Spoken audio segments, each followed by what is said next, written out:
justement, vous avez parlé du Sénégal, du Maroc et du Sénégal. Vous avez créé C'est mon taxi au Sénégal, pas au Maroc. Pourquoi d'ailleurs au Sénégal et pas au Maroc ? Parce que les opportunités sont différentes. Moi, j'ai une formation de logistique. J'ai dirigé une entreprise de transport à la demande. Donc, l'ancêtre un peu d'Uber en France, nous étions un peu précurseurs. J'avais 150 chauffeurs salariés sur l'Île-de-France. J'avais 14 franchisés répartis un peu partout en France. De cette expérience, j'ai souhaité la porter sur le continent parce qu'il y a une vraie question de mobilité sur ce continent. On l'a vu au Maroc avec de nouveaux entrants face aux taxis, sur l'organisation même des taxis. Et puis en Afrique subsaharienne, c'est encore plus vrai et plus frappant. Donc, simplement, les législations sont différentes. La législation et l'encadrement du marché des taxis au Maroc, ce n'est pas la même et pas du tout la même chose que celle qu'on peut avoir au Sénégal, en Côte d'Ivoire ou au Gabon, où nous sommes aussi au Gabon à Libreville.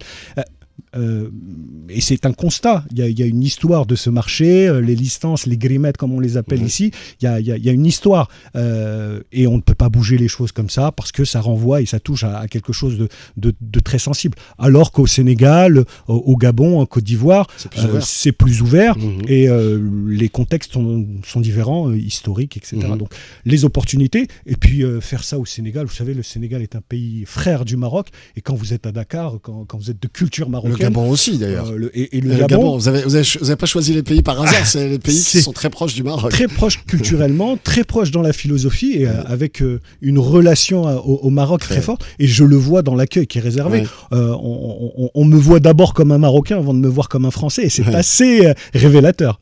Et alors, c'est mon taxi, vous êtes sur le transport, sur le taxi, mais quelle est votre proposition de valeur ?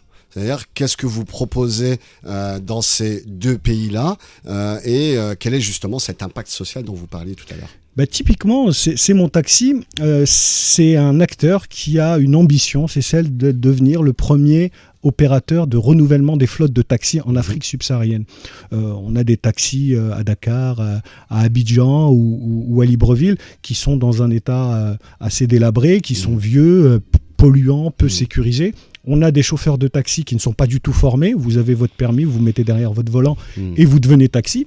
Donc nous, la proposition de valeur, c'est de prendre des jeunes diplômés au chômage, et Dieu sait qu'il y en a quelques-uns, pour en faire des entrepreneurs taxis, donc des indépendants, donc de les former au standard international, avec une formation aux normes Calliope, donc c'est une norme française, et ensuite, une fois qu'ils ont obtenu leur formation, validé leur formation, on finance un véhicule neuf avec une motorisation éco-responsable.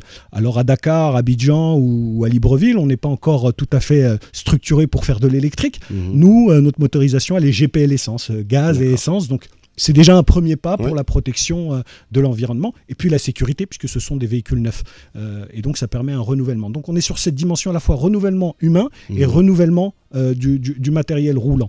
Et pour le financement, c'est peut-être aussi pour ça, c'est que nous sommes actuellement en train de structurer un financement assez original à travers ce qu'on appelle un soukouk. C'est un titre participatif qui va s'adresser justement à cette diaspora, à tous les amis de l'Afrique, en disant voilà, on a cette structure, vous pouvez investir, les tickets à partir de 2 000 €, ça vous rapportera 5% par an. Je dis 5% par an, c'est pas des intérêts, puisque ça viendra du proverbe. C'est un outil de finance islamique. On peut le dire dans cette radio, il y a d'autres endroits où ce mot-là est radioactif. Donc oui, finance éthique, dirait-on ailleurs. Finance éthique. Et c'est des fruits. Donc ils ont une plus-value sur leur investissement qui est en fait une sorte de prêt.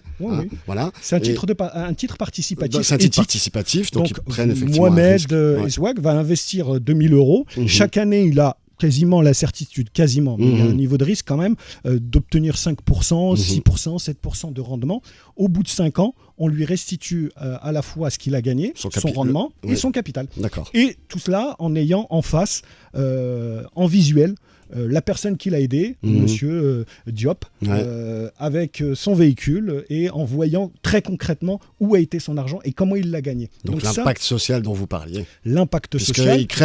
On crée un emploi, il crée son propre emploi et un emploi pérenne et il participe dans différents domaines écologiques puisque il y a moins moins d'émissions de gaz carbonique, parce que vous choisissez des carburations qui sont plus économes, mais aussi en termes de formation, ils sont plus efficaces, plus compétents pour être des taxis, pour conduire des taxis dans ces pays-là. Ce sont des auto-entrepreneurs, des micro-entrepreneurs qu'on aide à s'installer, qui s'ancrent chez eux, qui travaillent dans le secteur qui est un secteur du tourisme aussi, de la mobilité, et qui rendent service à la population là où ils sont.